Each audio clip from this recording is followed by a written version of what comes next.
Di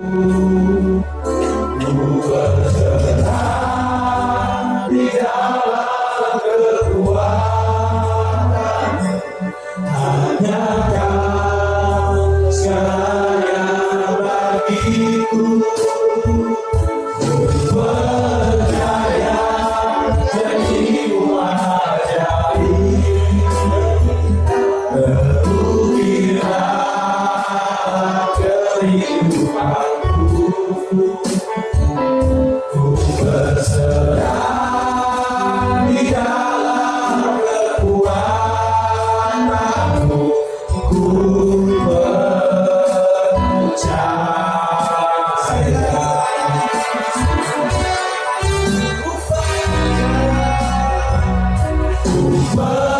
percaya janji-Mu ajaib, terukirlah kehidupanku. Ku berserah di dalam kekuatan hanya Kau segalanya bagiku. Ku percaya janji-Mu ajaib, terukirlah kehidupanku. Ku berserah di dalam kekuatan-Mu.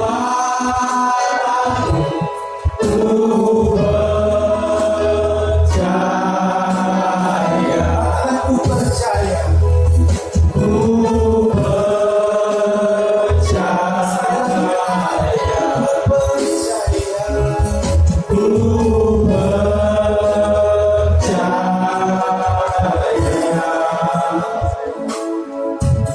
Mari kita bersatu dalam doa. Benar ya Tuhan Yesus, kami sungguh percaya ya Tuhan, janji-Mu begitu ajaib dalam kehidupan kami. Untuk itu ya Tuhan, kami mau menyerahkan seluruh kehidupan kami ini kepadamu sebagai persembahan yang hidup. Terima kasih Tuhan, kami sungguh mengucap syukur dan berterima kasih atas penyertaan-Mu di sepanjang kehidupan kami ya Tuhan di tempat ini, pribadi lepas pribadi. Terlebih Engkau masih memberikan napas kehidupan ketika tadi pagi kami bangun dan kesehatan yang daripada-Mu Tuhan. Dan pada saat ini pun kami telah berkumpul di rumah suci kudus-Mu, telah sama-sama menyembah, memuji-Mu, bersaksi. Bahkan ini tiba saatnya Tuhan kami akan mendengarkan kebenaran firman-Mu. Sebelumnya Tuhan Yesus, Engkau suci kuduskan setiap kami, sebab Engkaulah Allah yang maha pengampun dan Allah yang maha pengasih. Untuk itu kami memohon ya Tuhan, ampuni setiap salah dan dosa kami, agar kami layak dan berkenan di hadapan-Mu ketika mau mendengarkan kebenaran firman-Mu ya Tuhan.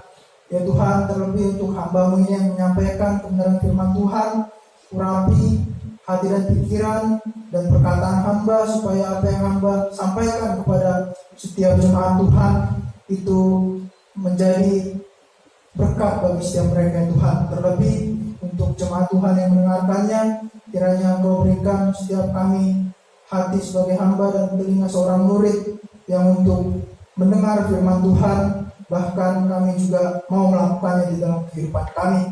Terima kasih Tuhan. Demikianlah doa dan ucapan syukur kami yang siap mendengarkan firman Tuhan. Mari sama-sama kita katakan amin. Saya persilakan saudara untuk duduk kembali. Shalom saudara-saudara. Sekali lagi kurang semangat. Shalom. Kita sungguh mengucap syukur oleh karena penyertaan Tuhan di dalam kehidupan kita. Kita boleh dikumpulkan kembali untuk sama-sama bersekutu, memuji memuliakan Tuhan dan mendengarkan firman Tuhan. Dan saya tidak lupa mengucapkan selamat hari Minggu saudara-saudara. Selamat beribadah kepada Tuhan kita Yesus Kristus. Pertama-tama kita mengucap syukur oleh karena rahmat Tuhan yang itu besar.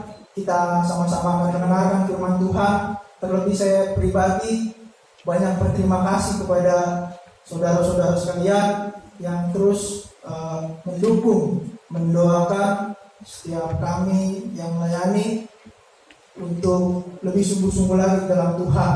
Mungkin saya sudah sering saudara lihat atau tengok berdiri di depan mimbar ini untuk menyampaikan kebenaran firman Tuhan atau bermain musik di dalam setiap pertemuan kebaktian kita. Tapi saya ingin mengatakan pertama-tama bahwa saya tidak lebih pintar dan tidak lebih jago daripada saudara. Kita semua di sini sama-sama belajar, baik itu belajar mendengarkan firman Tuhan, belajar untuk hidup lebih berkenan kepada Tuhan. Amin, saudara. Jadi hendaklah kita sama-sama belajar akan perkara-perkara surgawi. Mari saudara-saudara, firman Tuhan yang menjadi dasar perenungan kita pada minggu saat ini, saudara-saudara, minggu pertama di bulan Agustus, yaitu terambil dari 1 Petrus 5 ayat yang ke-7. 1 Petrus pasal yang ke-5 ayat yang ke-7. Hanya satu ayat, saudara-saudara, tetapi ayat ini sungguh sangat bermakna bagi kehidupan umat manusia. Terlebih kita yang akan merenungkannya bersama-sama. Jika sudah dapat semua, dapat kita mulai secara bersama-sama, saudara-saudara. 1 Petrus 5 ayat yang ke-7, demikianlah firman Tuhan. 1, 2, 3. Serahkanlah segala kewajibanmu kepadanya, sebab Ia yang memelihara kamu. Saya akan membacakan sekali lagi untuk kita semua. Serahkanlah segala kekhawatiranmu kepadanya, sebab Ia yang memelihara kamu. Terpujilah nama Tuhan. Berbahagialah setiap kita yang membaca, mendengarkan, bahkan memelihara firman Tuhan di dalam kehidupannya hari lepas hari. Saudara-saudara yang terkasih, firman Tuhan yang menjadi dasar perenungan kita pada saat ini saya berikan tema berserah kepada Yesus. Berserah kepada Yesus, saudara-saudara. Dengan kata kunci berserah. Berserah dengan arti mempercayakan diri dan nasib secara benar dan tepat. Jadi ketika kita berserah kepada Yesus, kita harus mempercayakan diri kita kepada Yesus secara benar dan tepat. Apapun yang akan kita alami, apapun yang kita perbuat, itu kita harus serahkan kepada Tuhan Yesus. Itulah arti kata berserah yang akan kita sama-sama renungkan, saudara-saudara. Tetapi dalam kehidupan umat manusia ada pengertian yang berkata, jika aku mengikut Yesus karena Tuhan sungguh baik dan penuh kasih, tidak lagi datang kesusahan, tidak lagi akan datang kesulitan, tidak perlu lagi memikirkan hari depan, atau tidak lagi memikirkan kesehatan. Ada pengertian yang seperti itu, saudara-saudara. Bahkan ada yang memberikan pengertian ketika dia percaya kepada Tuhan Yesus, sekali selamat tetap selamat. Kalau kata hamba-hamba Tuhan yang boleh sama-sama kita belajar daripada mereka, dikatakan hyper grace. Jadi mereka terus bertolak pada kasih karunia, dan jika mereka berbuat dosa, mereka melakukan hal-hal yang bukan berkenan di hadapan Tuhan, mereka anggap mereka masih tetap diselamatkan oleh Tuhan. Tetapi itu bukanlah hal yang berkenan di hadapan Tuhan.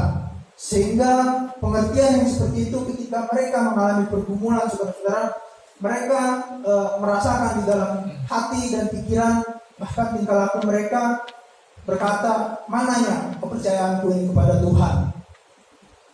Mana kasih Tuhan itu kepadaku? Mereka merasa bahwa mereka ditinggalkan oleh Tuhan dan Tuhan tidak memperhatikan kehidupan mereka. Saudara sekalian, saya katakan itu bukanlah suatu yang benar yang dikatakan berserah kepada Tuhan, tetapi itu adalah pasrah, saudara-saudara, pasrah akan apa yang kita alami. Tetapi kalau berserah kepada Tuhan, yaitu kita harus terus mengandalkan Tuhan di dalam setiap baik kehidupan kita, pekerjaan kita, keluarga kita, dan percaya dan menyerahkan diri kepada rencana dan pimpinan Tuhan di dalam hidup kita. Berpikir positif dan selalu optimis untuk melangkah maju ke depan, saudara-saudara. Itulah berserah yang dikehendaki Tuhan di dalam kehidupan saya dan saudara sebagai orang percaya. Dan siapa di antara kita yang sudah bisa berserah kepada Yesus? Mungkin dapat angkat tangan saudara-saudara yang kita di tempat ini yang sudah mulai pertobatan. Mungkin kita terus berusaha untuk berserah kepada Tuhan. Boleh angkat tangannya? Ya, puji nama Tuhan. kita harus terus berserah kepada Tuhan. Yang tentunya mungkin itu sulit, tapi harus memiliki kemauan terlebih dahulu, saudara-saudara. Sebab sering manusia sulit untuk berserah kepada Tuhan, baik dalam masa-masa senang maupun dalam masa-masa sulit. Dalam masa-masa senang aja susah, saudara-saudara. Apalagi masa-masa sulit, dengan masa-masa sulit yang boleh dialami seperti pada masa-masa ini, yaitu dampak corona, saudara-saudara. Tetapi itu semua juga tidak terlepas daripada campur tangan Tuhan. Amin, saudara. Segala sesuatu yang terjadi di dunia ini itu tidak terlepas daripada campur tangan Tuhan. Percayalah, saudara-saudara, Tuhan yang memilih saudara untuk percaya kepadanya. Tuhan juga yang akan memperlengkapi kehidupan saudara. Tuhan juga yang akan menguatkan saudara untuk menghadapi segala sesuatu yang ada di dalam kehidupan saudara-saudara sekalian. Mungkin pengalaman, uang, jabatan, atau status yang saudara miliki pada masa lalu ataupun pada masa kini, itu juga yang dapat mempersulit kita untuk berserah kepada Tuhan. Tetapi Rasul Paulus menegaskan kepada setiap orang percaya, terlebih kepada setiap hamba-hamba Tuhan, supaya mereka dapat menyerahkan segala pergumulan mereka kepada Tuhan, saudara-saudara. Sebab Dia yang akan memelihara kehidupan setiap orang yang mau berserah kepadanya. Di sini saya akan membahas ada beberapa faktor yang mengakibatkan manusia atau orang percaya sulit berserah. Mari kita buka di Amsal 3 ayat 7. Amsal pasal 3 ayat 7.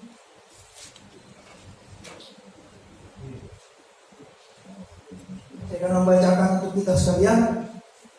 Amsal pasal yang ketiga ayat yang 7. Janganlah engkau menganggap dirimu sendiri bijak, takutlah akan Tuhan dan jauhilah kejahatan. Di sini ada 3 faktor, saudara-saudara, yang dari mana antonim daripada firman Tuhan ini yang sering kita lakukan di dalam kehidupan kita umat manusia atau orang percaya dalam kekristenan kita. Yang dimana dikatakan janganlah engkau menganggap dirimu sendiri bijak. Jadi lawan kata daripada menganggap diri sendiri bijak, itu kita sering menganggap diri kita sendiri bijak, saudara-saudara. Tetapi firman Tuhan mengatakan janganlah menganggap dirimu sendiri bijak. Sebab kita sering mempunyai pola pikir yang berdasarkan kita itu benar sendiri, saudara-saudara. Karena itu kita sulit berserah kepada Tuhan. Supaya tidak lagi salah dalam pengertian menjalani kehidupan, kita harus terus percaya kepada Tuhan, saudara-saudara.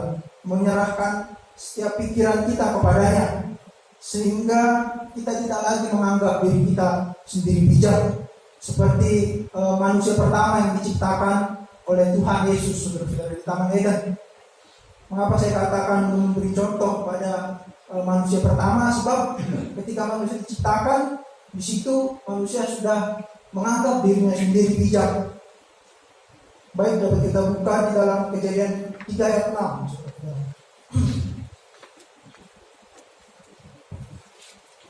Nih, saya akan membacakan untuk kita semua.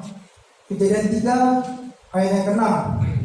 Perempuan itu melihat bahwa buah pohon itu baik untuk dimakan dan sedap kelihatannya. Lagi pula pohon itu menarik hati karena memberi pengertian.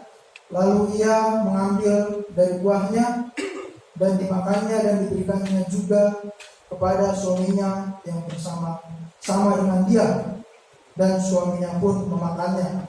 Inilah, saudara-saudara, kecenderungan umat manusia yang menganggap dirinya sendiri bijak.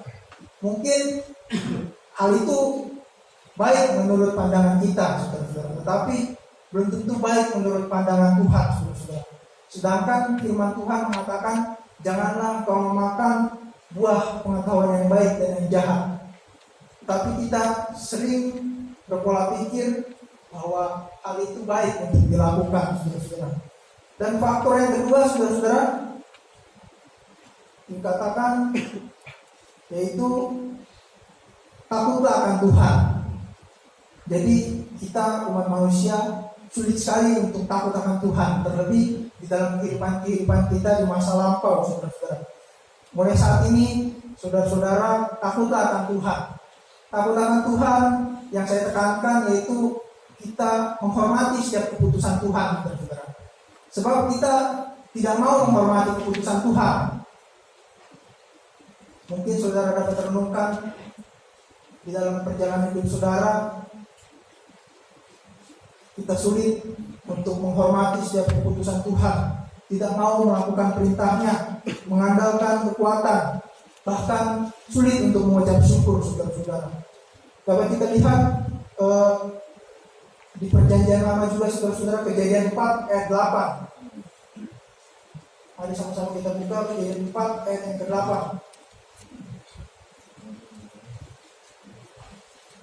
Kejadian 4 ayat yang ke-8. Kata Kain pada Habel, adiknya, marilah kita pergi ke padang. Ketika mereka ada di padang, tiba-tiba Kain memukul Habel, adiknya itu, lalu membunuh dia.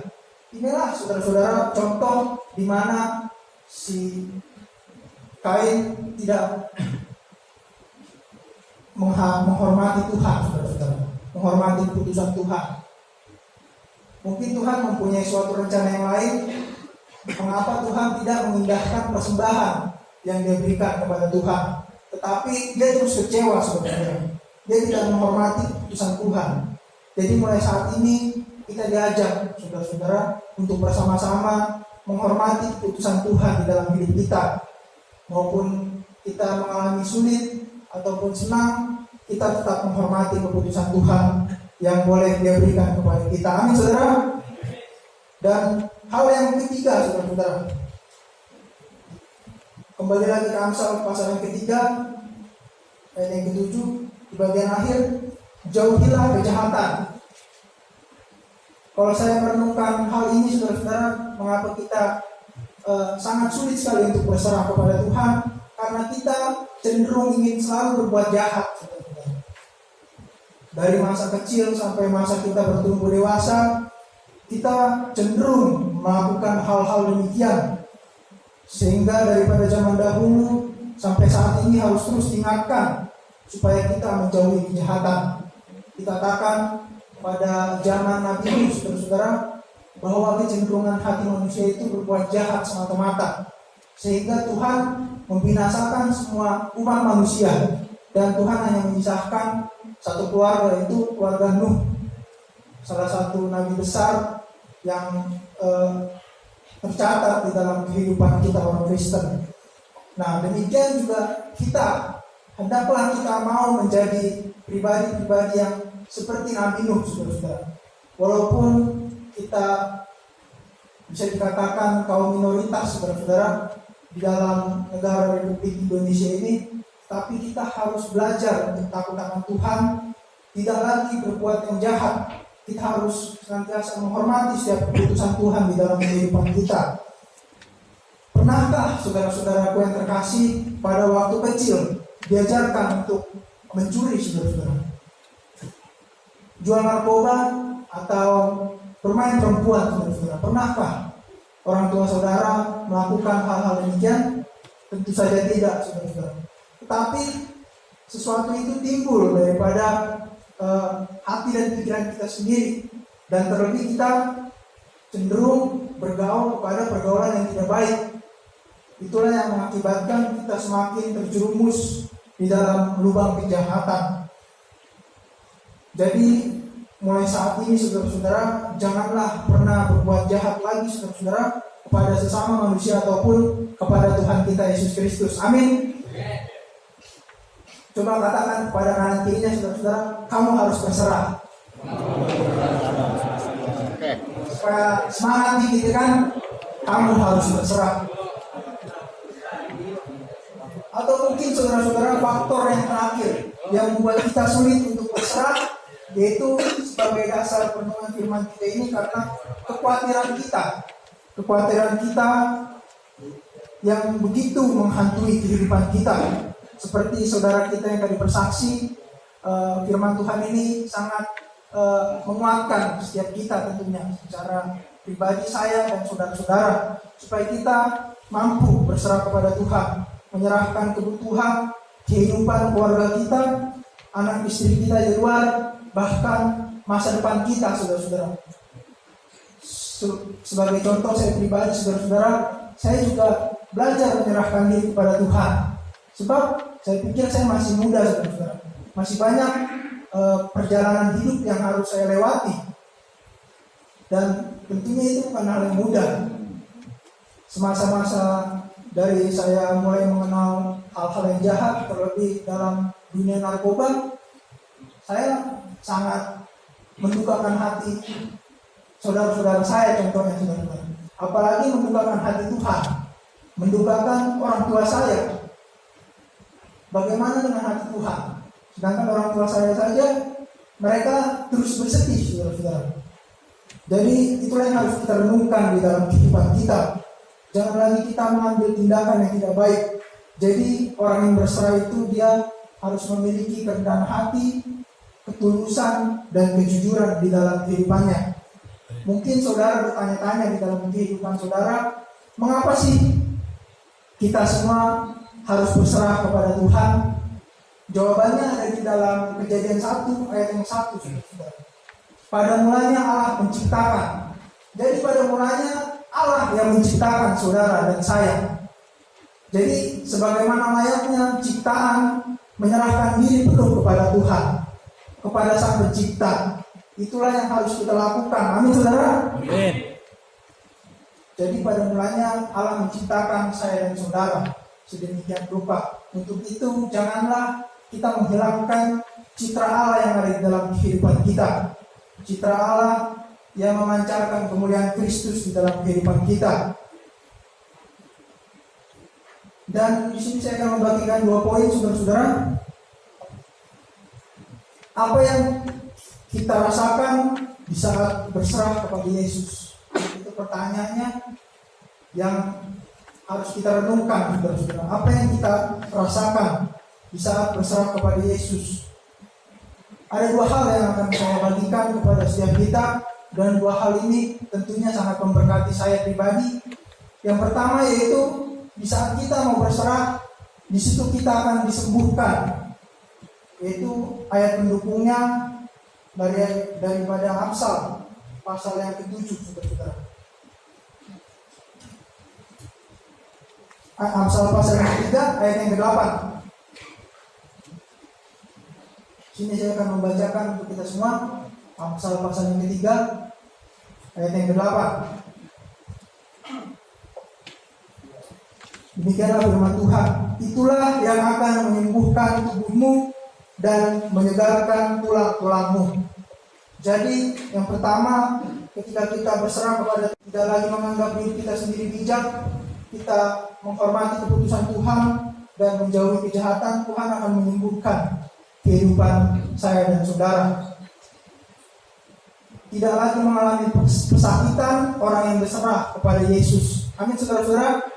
Saya katakan sekali lagi, tidak lagi mengalami pesakitan orang yang berserah kepada Yesus. Percayakah saudara bahwa kesembuhan itu berasal daripada Tuhan? Amin. Dia adalah Yehova Rafa, saudara-saudara. Dia yang menyembuhkan segala sesuatu dalam hidup saya dan saudara. Dia adalah Allah yang menyembuhkan bangsa atau pribadi seseorang yang kesusahan dan memulihkan mereka kembali menjadi lebih bergairah, saudara-saudara.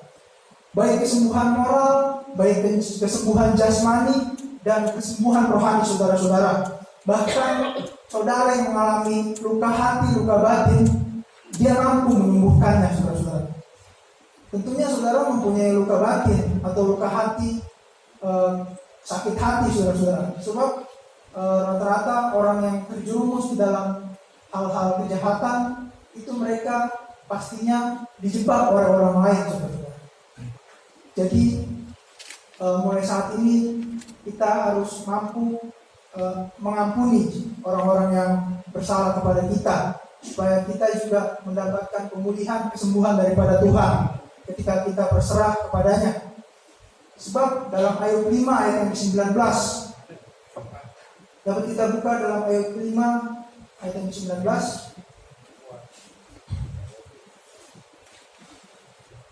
Nabi Ayub yang sangat luar biasa, yang diizinkan Tuhan untuk mengalami sebuah fenomena yang sangat menakjubkan di dalam kehidupannya. Sini saya akan membacakan untuk kita semua Ayub 5 ayat yang ke-19. Dari 6 macam kesesakan engkau diluputkannya, dan dalam 7 macam engkau tidak kena malapetaka. Jadi inilah saudara-saudara yang mungkin pernah kita alami atau yang kita alami pada saat ini. Dalam kesesakan-kesesakan yang kita alami dan sakit penyakit di dalam setiap batin dan jasmani kita, saudara-saudara. Tetapi percayalah bahwa Tuhan akan menyembuhkan saudara seperti Tuhan menyembuhkan Nabi Ayub, saudara-saudara. Sehingga dia mengalami, boleh menyaksikan kasih Tuhan di dalam kehidupannya. Jadi tetaplah berserah dan mengandalkan Tuhan Yesus agar hari lepas hari kita semua semakin dipulihkan. Sebagaimana juga Rasul Petrus yang pernah menyangkal Tuhan, saudara-saudara, tetapi dia mau bertobat dan dia menyerahkan seluruh kehidupannya kepada Tuhan, dia menjadi batu karang yang teguh, saudara-saudara. Saya yakin dan percaya bahwa saudara pun dapat menjadi Petrus-Petrus di zaman sekarang ini. Amin, saudara. Jadi kita harus dapat menjadi batu karang yang teguh untuk membangun keluarga yang sesuai firman Tuhan dan membangun setiap sosial di dalam masyarakat yang benar-benar berasal daripada Tuhan. Dan hal yang kedua, saudara-saudara, yaitu kembali lagi ke Amsal pasal yang ketiga ayat yang ke-8. Setelah kita disembuhkan, hal yang kedua yang akan kita rasakan, dia akan menyegarkan. Dia akan menyegarkan kita. Setelah disembuhkan, maka dia akan menyegarkan kita.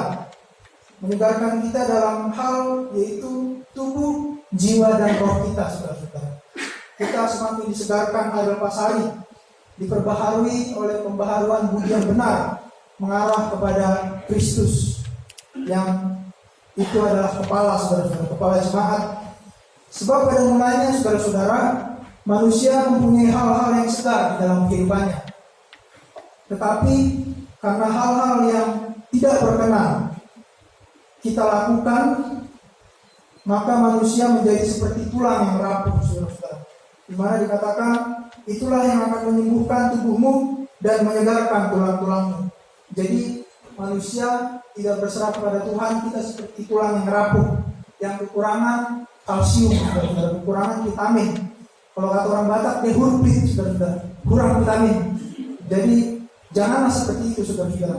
Kita harus dipenuhi dengan kasih Tuhan, supaya kita menjadi tulang-tulang yang segar, yang dapat berdiri untuk menjunjung tinggi Kristus sebagai kepala. Sebab kita ini adalah tubuh-tubuh Kristus, saudara-saudara. Jadi ayo mari semua jemaat Tuhan, kita sama-sama terus membangun, mengingatkan satu sama lain, saling mendoakan, saling menegur, bahwa hidup ini jangan disia-siakan.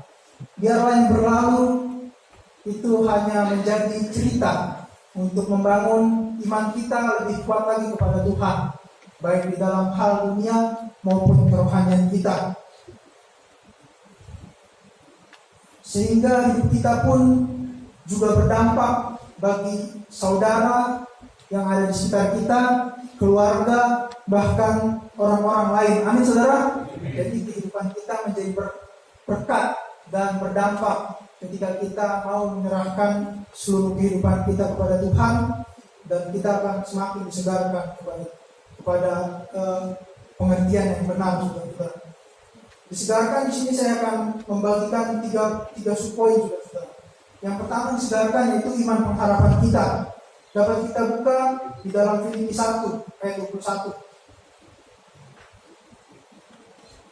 Iman pengharapan kita disegarkan, saudara. Sebab hidup kita ini mungkin di dalam kehidupan dahulu kita mempunyai pengharapan yang sia-sia, saudara-saudara, tidak benar di hadapan Tuhan. Di sini saya akan membacakan Filipi 1 ayat yang ke-21. Karena bagiku hidup adalah Kristus dan mati adalah keuntungan. Jadi inilah satu hal yang benar-benar mempunyai iman pengharapan yang benar-benar segar. Demikian juga kita harus mempunyai kesegaran iman yang seperti ini, bahwa hidup kita hanya bagi Tuhan dan mati kita hanya bagi Tuhan. Dan yang kedua, saudara-saudara, pola pikir kita. Pola pikir kita terambil daripada Filipi 4 ayat yang ke-13. Saya akan membacakan. Dan segala perkara dapat ditanggung di dalam Dia yang memberi kekuatan kepadaku. Jadi kita mempunyai pola pikir yang benar ketika kita semakin hari semakin disegarkan oleh firman Tuhan, ketika kita mau berserah kepada Tuhan. Dan yang ketiga, saudara-saudara, gaya hidup kita terambil daripada Kolose 3 ayat 23. Mungkin dapat ditampilkan, saudara-saudara. Kolose 3 ayat 23. Saya akan membacakan. Apapun juga yang kamu perbuat, perbuatlah dengan segenap hatimu seperti untuk Tuhan dan bukan untuk manusia. Jadi ketika kita disegarkan, tiga hal inilah, saudara-saudara, yang akan menjadi cerminan di dalam kehidupan kita. Kita memiliki iman, pengharapan yang baru, kita memiliki pola pikir, dan memiliki gaya hidup yang direfleksikan di dalam kehidupan kita bersosialisasi. Amin, saudara-saudara. Jadi tetaplah semangat untuk berserah kepada Tuhan, baik senang ataupun sulit, saudara-saudara. Jangan kita lagi terbawa arus akan hal-hal di dunia ini. Amin, saudara. Jadi demikianlah firman Tuhan yang dapat saya sampaikan, saudara-saudara. Kita akan menaikkan satu pujian PKS.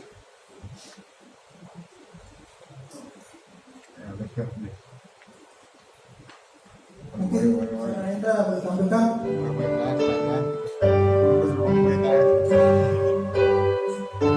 Kita naikkan hidung jemaat, saudara-saudara, 300.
Mari kita bersatu dalam doa. Allah Bapa kami yang bertahta di dalam kerajaan surga, yang kami sembah di dalam nama Tuhan Yesus Kristus.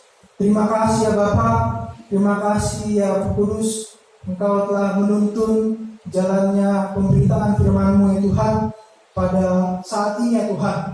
Terlebih untuk anak-anak-Mu yang sudah mendengarkannya Tuhan, Engkau terus memampukan kami ya Tuhan untuk dapat melakukan seluruh firman-Mu yang boleh kami dengarkan dan kami renungkan, sehingga lewat kehidupan kami mampu berserah kepada-Mu dan menjadi berkat bagi setiap orang-orang yang ada di sekitar kami. Terima kasih Tuhan, mampukan kami untuk terus berserah kepada Yesus sepanjang kehidupan kami. Apapun yang kami alami, baik suka maupun duka, dimanapun kami berada, disitulah kami dapat menyerahkan seluruh hidup kami kepada Tuhan. Untuk itu ya Tuhan, Engkau juga yang memberkati setiap kebutuhan kami pribadi, kesehatan kami di tempat ini, sehingga kami dapat kembali berkumpul bersama orang-orang yang kami kasihi dengan kehidupan yang baru dan kehidupan yang sehat daripada Tuhan. Terima kasih Tuhan untuk hamba-Mu ini yang menyampaikan firman-Mu masih banyak kekurangan. Biarlah Tuhan yang menyempurnakan setiap kata-kata yang boleh hamba-Mu sampaikan kepada jemaat Tuhan. Di dalam nama Tuhan Yesus, inilah ucapan syukur kami. Haleluya. Amin. Tuhan Yesus memberkati.